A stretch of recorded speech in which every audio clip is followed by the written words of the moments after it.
Hello Virgo, great to have you here. My name is Shauna. Today's reading is a general love forecast. As always, take the messages that resonate and release anything that doesn't.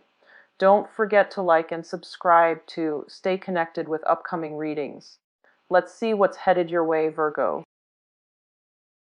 In terms of your love life, I get a very strong singles vibe for this week, okay? The first thing out of the deck here, we have the Hermit, and this is your energy where you are looking at somebody. You're possibly communicating with them from a distance, so there is like a geographical distance between you and the other person. You're wondering what they're up to, possibly, texting, messaging each other really, really late into the night, trying to figure out their intentions, trying to figure out if they are seeing other people or if they are texting you or interested in you exclusively. But either way, there is somebody that you're prying on. There's somebody that you're looking into. There's somebody that you've got your little lantern on this person, and you're trying to kind of like admire them from afar or trying to gauge their intention. So I feel like many of you might be single. The person that you're dealing with, I feel like a very strong water sign vibe.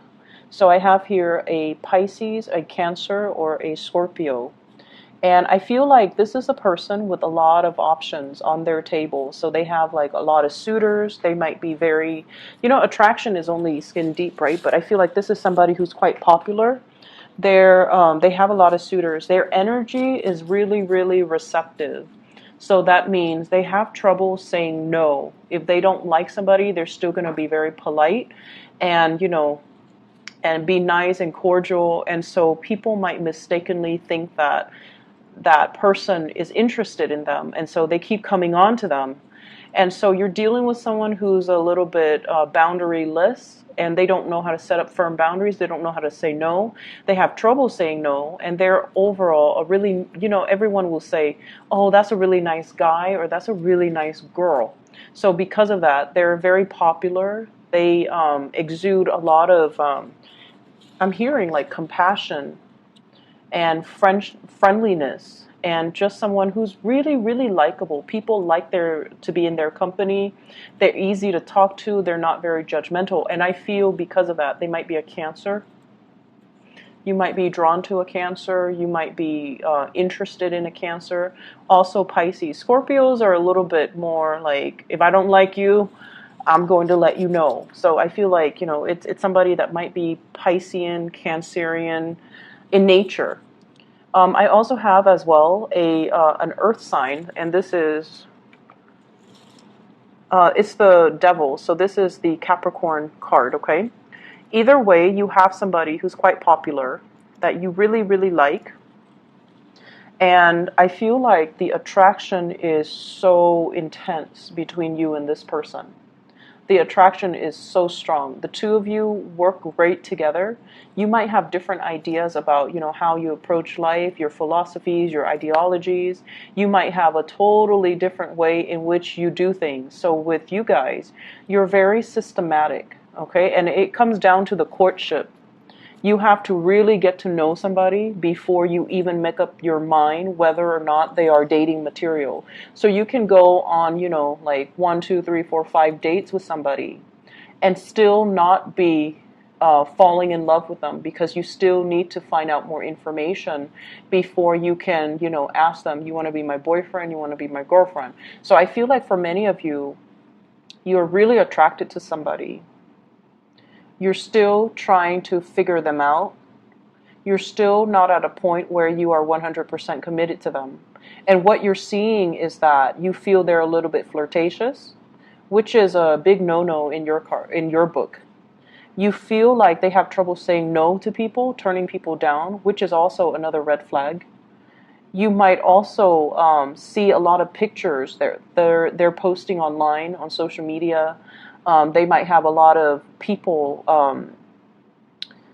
flirting with them on social media, online. And this is the energy of the person you're dealing with here, the Seven of Cups. Someone who's very, very distracted with a lot of things going on in their lives. They have a lot of people that they're constantly surrounded by. They have a lot of suitors, a lot of options, a lot of choices, and this is a card about somebody who has attention problems, unable to concentrate, unwilling to commit, unable to get things done. So they're scattered and pulled in many, many, many directions. And they might be, altogether like very distracted. They have a lot of noise constantly around them. They have a lot of things going on in their lives. They might be a mother or a father. They have like children that they need to tend to. So their lives is like very other oriented, whereas your life is very calm and it's very like it's very contained. You don't give your energy away to people that are drama. You don't let other people's energies affect you. You have a very systematic way in which you do your things, in which you love, in which you give your time, in which you give your commitment. And so you're better off on a one-on-one, level. When you're meeting somebody, you want to spend that one-on-one time. And the other person just has a gazillion things going on, and it's never just one-on-one. And so I feel like there are a lot of things that you're considering about this person. And the attraction is definitely there, and they are a really good person. And that's why you overlook a lot of these red flags. Or you might feel like, they're such a good person that these red flags are not really red flags as long as innately they are a good person. And I feel like they are a really good person. We have here the Nine of Cups, and this is the energy of the other person as well, where they're very sweet, they're very likable, but there are innate issues that keep getting in the way between you and the other person. Like, I feel like you're dealing with somebody who's really, really popular, and you're trying to get an in. Like, it's almost like, and you guys are not flamboyant like the Leos or the Sagittarius or the Aries. You don't just charge right in and, sweep away your, sweep them off their feet and, take them on your horse and ride into the sunset. So you're not one of those types that, go after the other person. You need a certain level of like reassurance. You need them to coax you along the way to let you know that they're interested. But because they have so many people at their side, it's really hard for you to find a way in. It's really hard for you to talk to them. I feel like you're also dealing with somebody that is multitasking, doing a lot of things, having a lot of projects, having a very robust social life or a very robust professional life. And they might be friendly, but emotionally unavailable as well. And so you're starting to realize this. But I feel like the attraction is still really, really, really strong between the two people here with the devil, where, it's a really strong magnetic attraction. And it feels almost like you're fearing this. You're fearing that you're just going to be one of the other person that's in their life, one of their suitors, one of their groupies. You want to be the one to dominate. You want to be the one, the apple of their eye. You want to be exclusive. But I feel like with this person, there might be a big, big challenge getting the relationship off the ground. For those of you who are in coupled relationships, I feel like there is a huge, huge rekindling in the passion, the chemistry with another person. And you guys might have been, working at cross purposes with each other. You guys might have had a lot of disagreements. There might have been a lot of problems and issues moving the relationship in the direction that you'd hope for, because where you are at professionally, emotionally, might not be in accordance with where they're at professionally and emotionally. So both people definitely want the same things. They want to move forward. But the ways in which they start to move forward, it's like they're turning in different directions. They're spinning their wheels. And I feel like it's been really hard. It's been a big struggle to get the other person to see things from your perspective and to get them to move along in your direction. And it's almost like this required a lot of discipline. It required a lot of mutual understanding. It required a lot of patience. And this is the week where, the patience, the work, the dedication, and the perseverance starts to pay off, because you're getting a really good boost when it comes to the outpouring of love, the outpouring of appreciation from your relationship partner. I also feel like there might have been a major mutual understanding, an understanding from your end on a very deep level that, okay, this person is not like me. And it's not because they don't want the same things that I want. They might, delay on the children. They might have children of their own, and it's interfering in the way that, the two of you come together. But I feel like there is a mutual understanding here as to why they're like that. So I feel like it's deep rooted, and you have to shine the light on it to understand that, they had restrictions in their childhood, or they had issues in their childhood that contributed to the way that they are right now. There might not have been the structure and the foundation in their early childhood life that allow them to be as goal-oriented, as structured, and as organized as you. And as a result of it, in their adult life, they're scattered, they're pulled in different directions, they have trouble concentrating, they have trouble getting things done, and they might not have had a role model to really shape them, to guide them, to give them, that sense of direction. Whereas you yourself, you're very self-contained, and you don't need that. But the other person, they're very other-oriented. They needed that. There might have been a lot of restrictions growing up as well. And now, as a result of that, they fear success. They fear, like, worst case scenarios. They fear, like, as soon as I have something solid, it's going to be taken away from me. So I feel like you're reaching a very deep understanding between you and your partner. And a lot of it has to do with a major awakening, I feel, happening from your end, where it allows you to kind of, be less critical and slip yourself into their shoes, to understand their worldview and understand where they're coming from and why they are like this. So it's not because, they don't have the same goals or want the same things. It's just they don't have that clear, logical blueprint as to how do I get from where I am right now to, from A to B in the most direct and concise way. Why does my understanding, the love, the persistence, and the perseverance to allow this person to be who they are, while showing your love and giving them the emotional support, that's really going to help heal them as a person, and it's going to help them overcome a lot of the trauma that they've dealt with, okay? So, for those who are single, I see a big water sign, Pisces, Cancer, Scorpio. I feel like, by the end of the week, you're going to have some type of a consensus, some type of an offer. You might be making your offer, or they're going to be they're going to give you that little nudge. They're going to be like, I'm interested. Like, I feel like a touch, a compliment, a witty remark or something.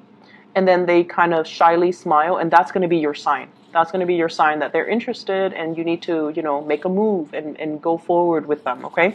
So that clarity is going to be coming in, and I feel like towards the end of the week.